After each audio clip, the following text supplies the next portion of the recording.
Catherine, thank you. Thank you for the campaign that you have fought. The campaign that you have fought has had integrity at its core. You've spoken to people's hearts, you've given people hope, and ultimately that's what it's all about.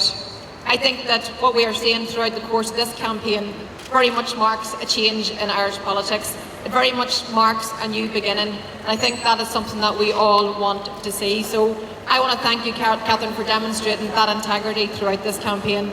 I watched you with pride on RTE last night, and I felt that woman is my Uachtaráin. That woman is who we all should vote for on Friday. I really do genuinely think that you have reminded everybody what politics is all about, and that is the service of people. That is about giving people hope. That is about making people's lives better. That is ultimately what politics is for. And I think that when we all reflect in the times that we live in, never ever has there been a time where we need to see that strong, independent voice in the Áras.